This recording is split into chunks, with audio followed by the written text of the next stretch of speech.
Bueno, buenas tardes, maestra. Mi equipo está conformado por yo, su servidor Yael, Joel, César, Jesús y Marco, que le vamos a hablar sobre las propiedades hidráulicas del suelo. Bueno, y para iniciar con nuestra presentación voy a dar una pequeña introducción sobre el tema de por qué es importante estudiar los suelos. Bueno, pues aquí, como podemos ver, hay dos imágenes, en la cual la primera es en Corea del Sur. Y al momento de construirla y estarla habitando no hubo ningún problema, pero ocurrió un sismo muy pequeño, las cuales movió las arcillas blandas que están muy debajo de donde está cimentado y pues causó una reacción que se llama licuefacción de suelos, que pues es una combinación de factores donde el terreno se vuelve inestable. Y al momento de que pasó eso, pues el edificio colapsó junto con, pues sí, donde estaba cimentado. Y en la segunda imagen es la Torre de Pisa, la cual es muy famosa por la inclinación que tiene. Mucha gente piensa que así la construyeron, pero no es así, porque al momento de construirla, pues no hicieron su estudio de suelos y cuando llegaron al cuarto piso es cuando empezaron a ver que la torre se estaba inclinando por todo el peso que tenía y pues donde está sentado es de arcillas. Entonces, esa obra se tardó muchísimo en hacerla, siglos en terminarla, porque al momento de que iban avanzando se iba inclinando más y más.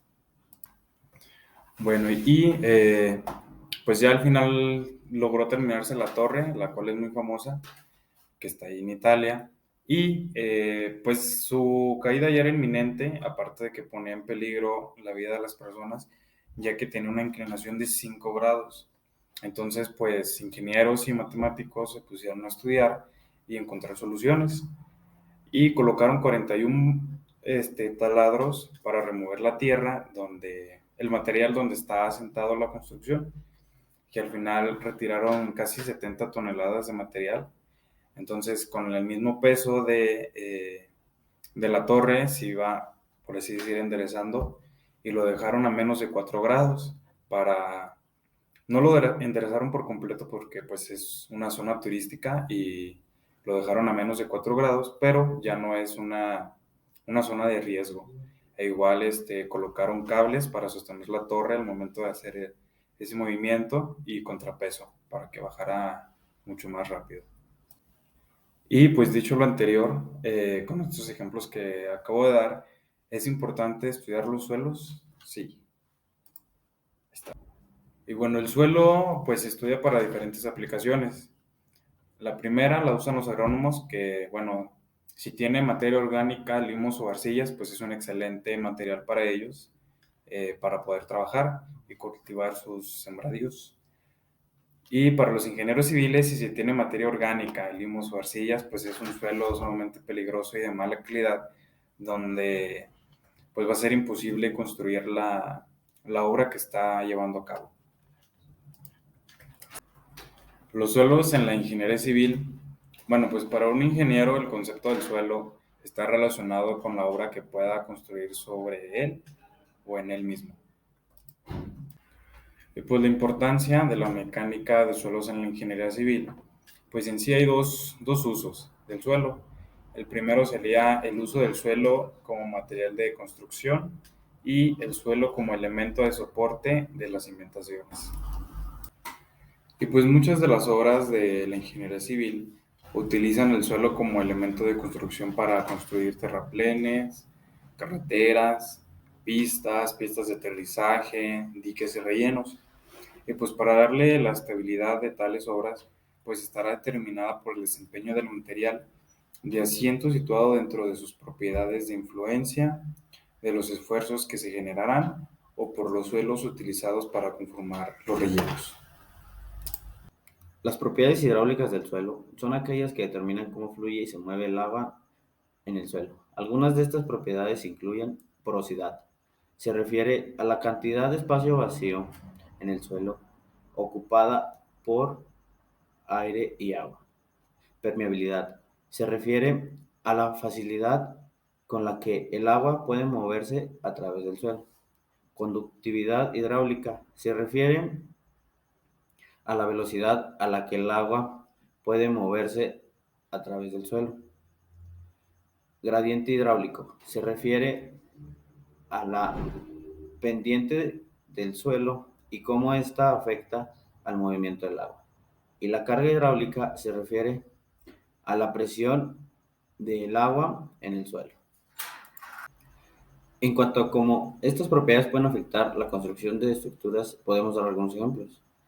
Construcción en un suelo de baja porosidad. Cuando se construye en un suelo de baja porosidad, es posible que se necesite una base profunda y robusta para que se pueda soportar la carga de la estructura.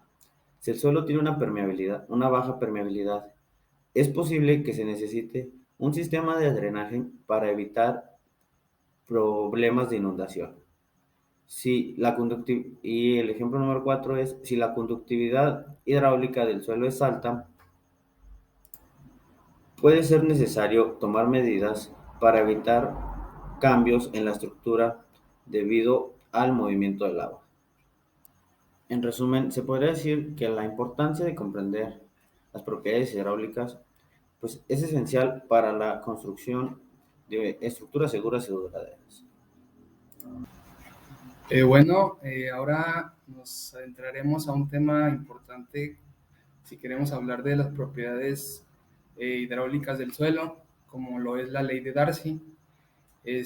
Para comenzar es importante definir lo que es la ley de Darcy, que esta pues prácticamente nos dice que es una relación matemática que pues es aplicable al flujo de fluidos en medios permeables o medios porosos. Como un ejemplo así muy sencillo, pues es el suelo. Y obviamente esta ley pues implica otros conceptos que más adelante les explicaremos a detalle para que puedan entender esta ley, como lo es la conductividad hidráulica y gradiente hidráulico, que pues como lo dije es importante que conozcamos estos conceptos y su definición para poder entender aún mejor esta ley. También es importante mencionar que esta ley fue descubierta por el ingeniero hidráulico Henry Darcy, que, leyendo información sobre esta ley, pude ver que para que existiera esta ley, él estuvo a cargo de un abastecimiento de agua en su ciudad natal, que bueno, eso fue de gran ayuda para que pues él pudiera descubrir esta ley, que es aplicada a suelos, y poder estudiar así nuestras propiedades hidráulicas. Y bueno, también es importante mencionar, o sea, qué es lo que nos explica esta ley, ¿no? Es que prácticamente nos explica el flujo que puede correr a través del suelo, que bueno, tiene relación o proporción, como lo son con conceptos del gradiente hidráulico o nuestra conductividad hidráulica, que también se puede conocer como nuestro coeficiente de permeabilidad, pero eso lo veremos más a detalle más adelante.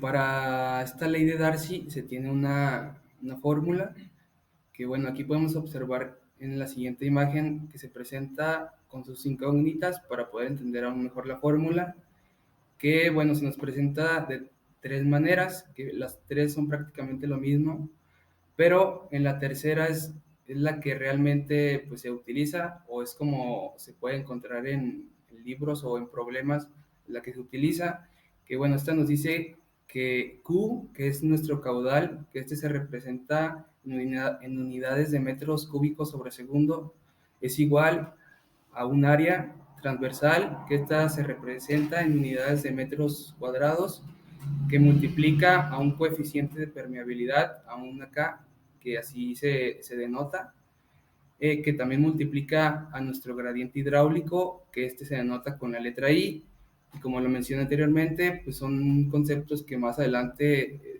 les explicaremos más a fondo para que puedan entender aún mejor la fórmula. Ahora les hablaré sobre la validez de la ley de Darcy, que como lo mencioné, esta es una ley que es aplicable al fluido del agua a través de medios porosos, que en este caso pues es el suelo. siempre y cuando sea un flujo laminar, que generalmente en los suelos la velocidad del flujo pues es lenta. Entonces esto quiere decir que la mayoría de las veces pues se obtendría un flujo laminar. Cuando no es así, cuando la velocidad del flujo es muy rápida, pues la ley de Darcy no puede ser aplicable, porque en este caso tendríamos un flujo turbulento. Bueno, como lo mencioné anteriormente, para poder utilizar la ley de Darcy, tenemos que ver que nuestro flujo pues sea un flujo laminar o tenga una velocidad de flujo lenta, por lo que para poder calcular o saber qué velocidad tiene nuestro flujo se utiliza lo que es el número de Reynolds, que esta prácticamente se utiliza en hidráulica y que es utilizada para poder clasificar si un flujo es laminar o un flujo es turbulento, por lo que se emplea la siguiente fórmula que nos dice que Reynolds es igual a un diámetro por una velocidad que multiplica a una densidad entre una viscosidad del fluido, y así podemos obtener nuestra velocidad del fluido, y ahí podemos ver si nuestro fluido es menor a 2300, pues sería un flujo laminar y ahí podríamos aplicar la ley de Darcy. Pero si Reynolds es mayor a 4000, pues sería un flujo turbulento y ahí no, nuestra ley de Darcy no sería aplicable y no tendría validez. Buenas tardes, compañeros, mi nombre pues es Joel Muñoz y les voy a hablar un poco sobre la conductividad hidráulica, que es una propiedad hidráulica fundamental del suelo, que es la que mide la velocidad con la que el agua fluye a través del suelo bajo una cierta diferencia de presión. ¿Qué quiere decir? Que se refiere a la capacidad del suelo para transmitir el agua a través de los poros y los espacios vacíos, ya que lo que es un suelo contiene espacios en los que no hay suelo en sí, sino que hay aire dentro del suelo, que es lo que estamos viendo en lo que es la mecánica de suelos, que es los espacios que hay en la tierra. ¿Y cómo es que se calcula la conductividad hidráulica?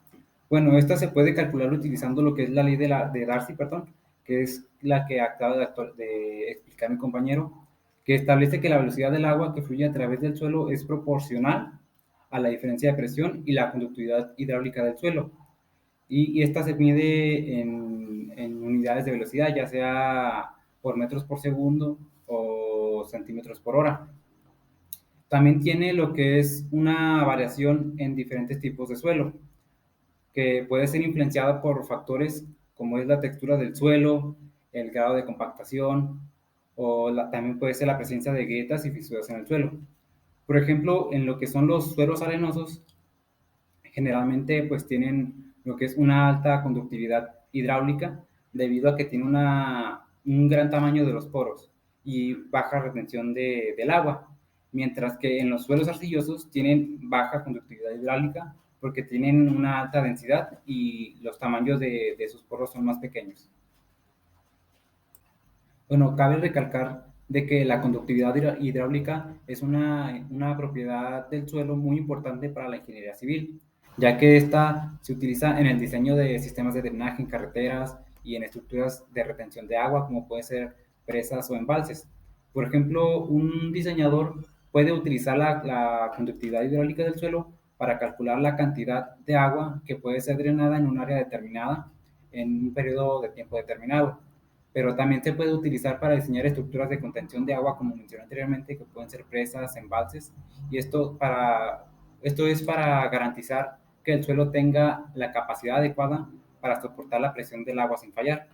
Y esto se utiliza mucho en las presas, que se necesita hacer un estudio de mecánica de suelos para ver la conductividad hidráulica y ver cuánta agua se puede drenar y en qué velocidad se drena el agua en este tipo de suelo que puede haber en el área de la construcción de la presa.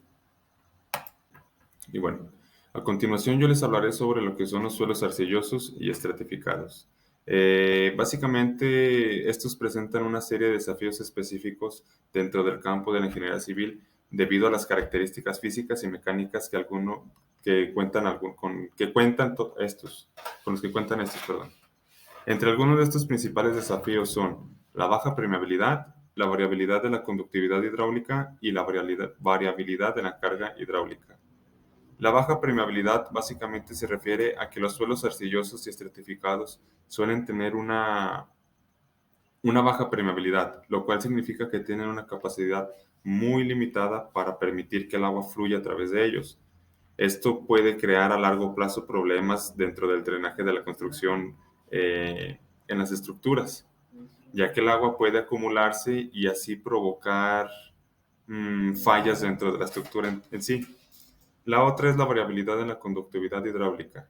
Esta se refiere a que la conductividad hidráulica de los suelos arcillosos y estratificados puede variar significativamente debido a la presencia de las diferentes capas y texturas que hay dentro de los suelos o que se encuentran en el suelo. Este puede hacer que sea difícil determinar las propiedades hidráulicas en un suelo y dificultar al momento de diseñar una estructura adecuada. Y por último está lo que es la variabilidad de la carga hidráulica. Esta básicamente se refiere a que la carga hidráulica es la presión que el agua ejercería sobre el suelo y pues a partir de esta presión puede variar dependiendo de la profundidad y la permeabilidad que tenga el material o el suelo. Esto haciendo que sea mucho más difícil poder determinar la resistencia con la que cuenta el suelo y la capacidad de carga en una estructura. Y pues bueno, anteriormente les platicaba acerca de los desafíos que se pueden llevar a cabo al momento de estar realizando una construcción. Esto en base a los suelos arcillosos y los estratificados. Pero pues dentro de todos estos desafíos que se atraviesan al momento de hacerlos, pues también tienen varias medidas de solución con las que podemos contar. Entre estas está como pues bueno, no principal, pero pues sí una de las principales sería el estudio geotécnico detallado. Pues con esta pues es de vital importancia pues realizar estos estudios para así poder determinar las propiedades del suelo, en donde podemos incluir la permeabilidad y la conductividad hidráulica con las que esto cuenta, y pues así poder diseñar de manera correcta la estructura. En segundo lugar, tendríamos el diseño del sistema de drenaje. Esto pues básicamente para poder abordar aquellos problemas de drenaje que se nos vayan desarrollando pues con el tiempo. El tercer punto sería una mejora del suelo. Esto sería como una medida para tomar en caso de que las condiciones del suelo no sean apropiadas. Y pues esta medida de solución se llevaría a cabo pues ya sea con la compactación de los suelos o la adición de materiales granulares y pues quizás una estabilización química para poder aumentar la capacidad de carga y la permeabilidad. Y como último punto tendríamos la selección de materiales de construcción adecuados.